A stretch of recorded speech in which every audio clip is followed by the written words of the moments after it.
Assalamu alaikum students. Today we'll take the part 4 of human circulatory system.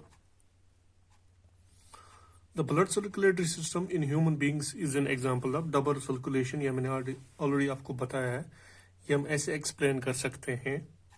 वो circulatory system जिसमें blood travel करता है 2 बार through the heart in one complete cycle of the body is called double circulation. यानी वो circulatory system जिसमें blood 2 बार travel करता है through the heart in one complete cycle is called double circulation. Human circulatory system जो है इसमें the pathway of blood from heart to lungs and back to heart is called pulmonary circulation. क्योंकि human body में जो blood circulation double circulation, अब ये कैसे होती है? पहला होता है पल्मोनरी सर्कुलेशन, दूसरा होता है सिस्टमिक सर्कुलेशन.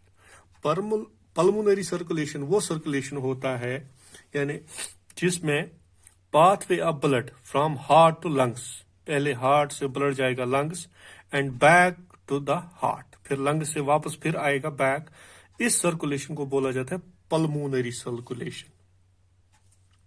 फिर दूसरा सिस्टमिक सर्कुलेशन क्या होता है? वो पाथवे जिसमें ब्लड जाता है from heart to rest of the body and from rest of the body back to the heart. This is called systemic circulation. तो हम कह सकते हैं pulmonary circulation plus systemic circulation is equal to double circulation.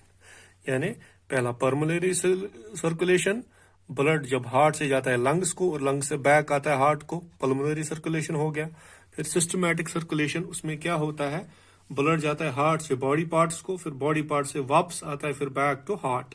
This is systemic circulation. तो ये दो circulation मिलके क्या बनाते हैं? Double circulation. यानी these two types of circulation taken together make double circulation. तो हम कह सकते हैं pulmonary circulation plus systemic circulation make double circulation. अब वो एनिमल्स सच एज मैमल्स जिनमें ह्यूमन बींग्स भी आते हैं and birds have 4 chambered heart, जिनमें 2 आर्टरिया होते हैं और 2 वेंट्रिकल्स होते हैं. इन 4 चैम्बर्ड हार्ट जो लेफ्ट साइड और right side of the heart are completely separated to prevent the oxygenated blood from mixing the deoxygenated blood.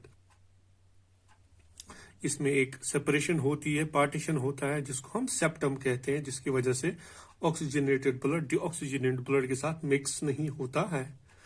Such separation allows a highly efficient supply of oxygen to the body cells which is necessary for producing a lot of energy. तो इस system की वजह से हमारी body को sufficient supply of oxygen मिलती है जो कि जरूरी होती है ताकि हमें बहुत ज्यादा एनर्जी मिल सके. This energy is useful in warm blooded animals, जैसे मैमल्स और बर्ड्स, इनको बोला जाता है warm blooded animals which have high energy needs because they constantly require energy to maintain their body temperature. अपने बॉडी टेम्परेचर को maintain करने के लिए इनको एनर्जी की जरूरत पड़ती है. All the animals जिनमें 4 chambered heart होता है double circulation in which blood passes through the heart twice in one complete cycle of the body. यानी जितने भी 4 chambered वाले हार्ट वाले एनिमल्स हैं उनमें डबल सर्कुलेशन होती है और ब्लड पास होता है through heart twice in one complete cycle of the body. अब वो animals amphibians and many reptiles, amphibians क्या होते हैं? जो पानी में भी रहते हैं, जमीन पे भी, और रेप्टाइल्स रेंगने वाले जानवर, जिनको कोल्ड ब्लडेड एनिमल्स भी कहा जाता है, जिनका बॉडी टेम्परेचर डिपेंड करता है टेम्परेचर ऑफ द एनवायरनमेंट पे, उनको हम बोलते हैं cold blooded animals. Like amphibians and reptiles, उनको कोल्ड ब्लडेड एनिमल्स कहा जाता है क्योंकि उनका जो बॉडी टेम्परेचर होता है that depends on the temperature of the environment. They do not need energy to maintain their body temperature, hence their requirement of energy less. उनको एनर्जी नहीं चाहिए ताकि वो अपनी बॉडी टेम्परेचर को मेंटेन कर सके, इसलिए उनको ज्यादा एनर्जी की भी जरूरत नहीं पड़ती है, उनकी एनर्जी रिक्वायरमेंट लेस होती है. Amphibians like frog and reptiles like lizard have 3 chambered heart.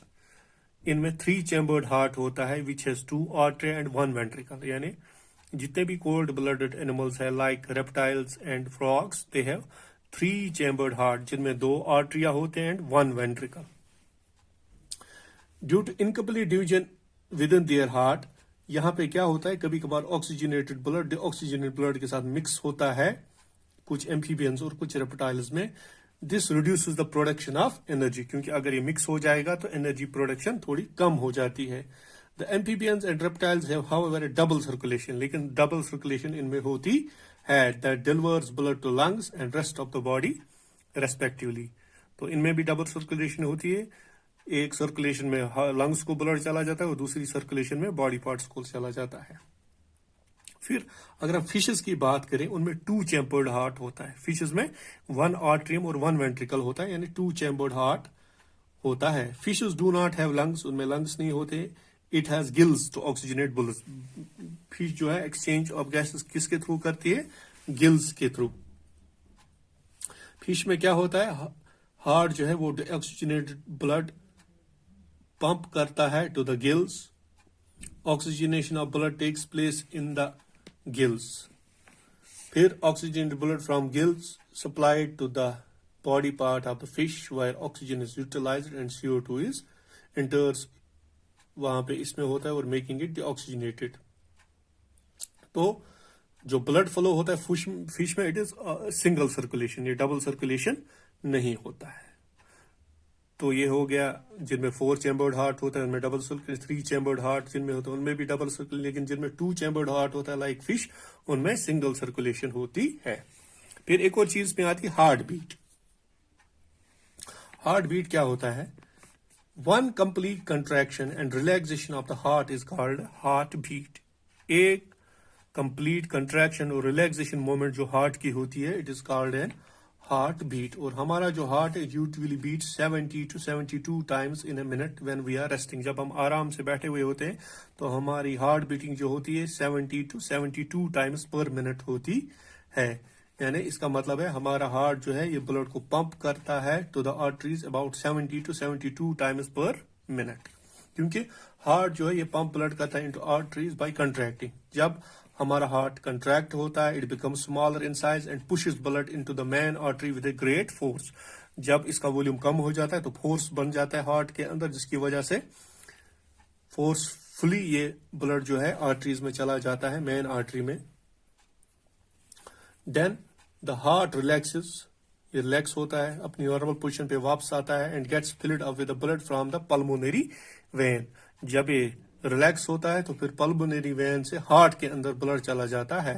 In this way heart जो है it keeps on contracting and relaxing again and again to pump the blood in the body continuously. तो 1 complete contraction and relaxation of heart is called heart beat. It occurs 70 to 72 times per minute when we are resting. हमारा heart कभी faster भी beat करता है जब हम कोई exercise करते हैं या कोई काम ज्यादा करते हैं, जिसकी वजह से हमारी हार्ट बीट तेज हो जाती है. फिर एक और चीज इसमें होती है ब्लड प्रेशर. ब्लड प्रेशर क्या आपने आम सुना है, प्रेशर को. What is this blood pressure? The pressure at which blood is pumped around the body by the heart is called blood pressure. किस प्रेशर पे हमारा ब्लड हमारी बॉडी में पंप होता है, उस प्रेशर को बोला जाता है ब्लड प्रेशर. जो ब्लड प्रेशर होता है ये एक्सप्रेस होता है in the form of 2 values. एक को हम बोलते हैं सिस्टोलिक प्रेशर, दूसरा होता है diastolic pressure. Systolic pressure and diastolic pressure. In order to understand this we should first know the meaning of systole and diastole. Systolic और डायस्टोलिक समझने से पहले हमें पता होना चाहिए what is systole and what is diastole. The phase of heartbeat when the heart contracts and pumps blood into arteries is called systole. वो phase जिसमें हार्ट हमारा कंट्रैक्ट होता है और ब्लड को पंप करता है in the arteries, it is called systole. और वो फेज जब हार्ट रिलैक्स करता है और allows the chambers to fill blood is called diastole. जब हार्ट रिलैक्स करता है तो हार्ट के अंदर ब्लड वापस आता है, दिस कॉल्ड डायस्टोल. एक होता है सिस्टोलिक और दूसरा होता है डायस्टोल. अब the maximum pressure at which the blood leaves the heart through the main artery aorta during contraction phase is called systolic pressure. वो प्रेशर मैक्सिमम प्रेशर जब ब्लड हार्ट से निकलता है थ्रू मेन आर्टरी, जिसको हम aorta कहते हैं, during contraction phase is called systolic pressure. This is high pressure in the main artery maintains a steady flow of the blood in the arteries towards the capillaries. जब main artery में pressure बढ़ जाता है तो आगे जो इसकी छोटी छोटी आर्टरीज होती हैं, कैपिलरीज होती हैं, उनमें ब्लड फ्लो स्टडी चलता है। फिर the minimum pressure in the artery during the relaxation phase of heart is called diastolic pressure, यानी जब आर्टरीज में कम प्रेशर होता है, रिलैक्सेशन फेज जब हार्ट का होता है, then it is called diastolic pressure. The value of diastolic pressure is always lower than the systolic pressure. Systolic प्रेशर का वैल्यू ज्यादा होता है और डायस्टोलिक प्रेशर का वैल्यू कम होता है। एक पर्सन का ब्लड प्रेशर एक्सप्रेस होता है in terms of millimetres of mercury which is written as mmHg। mm is millimetre, Hg होता है मर्करी का सिंबल। तो ब्लड प्रेशर, एक इंसान के ब्लड प्रेशर को हम एक्सप्रेस करते हैं in terms of unit that is called millimetre of mercury.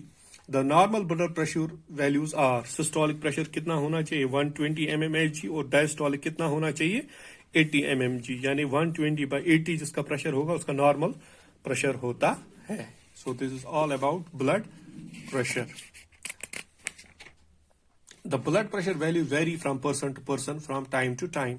तो ये blood pressure value vary करता है person to person and from time to time. They also vary with the age. For example, a young person may have blood pressure 120/80, but at the age of 60 it could be 140 या 150/90.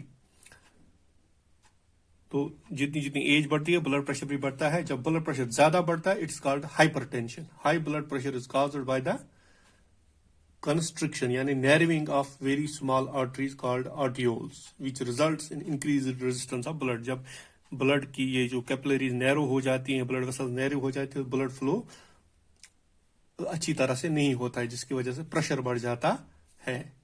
तो अगर ज्यादा blood pressure होता है बहुत ज्यादा, it can lead to rupture of artery and internal bleeding, या इस को स्ट्रोक या इसका हार्ट फेलियर हो गया। वो क्यों होता है कि ब्लड जो हार्ट में उसका प्रेशर बहुत ज्यादा बढ़ जाता है, क्योंकि आगे वाली जो ब्लड वेसल्स होती हैं वो नैरो हो जाती हैं, जो ब्लड को इजीली फ्लो नहीं कर पाती हैं। That's called hypertension. फिर measurement of blood pressure. Blood pressure is measured by using an instrument जिसको हम स्फेग्नोमैनोमीटर कहते हैं, जिसको कश्मीरी हम कहते हैं blood pressure machine. 2 readings of blood pressure are taken. Systolic pressure यानी ऊपर वाला व्हेन हाई प्रेशर होता है आर्टरीज में, फिर डायस्टोलिक प्रेशर जब हार्ट रिलैक्स करता है तो कम प्रेशर होता है। तो नॉर्मल इट शुड बी 120/80 एक एडल्ट ह्यूमन में, लेकिन जब जो एज बढ़ती है 60-70 तो ये थोड़ा इंक्रीज होता रहता है। So this was all about human circulatory system. इसमें छोटा एक और पार्ट रहता है लिम्फेटिक सिस्टम, वो हम कल करेंगे।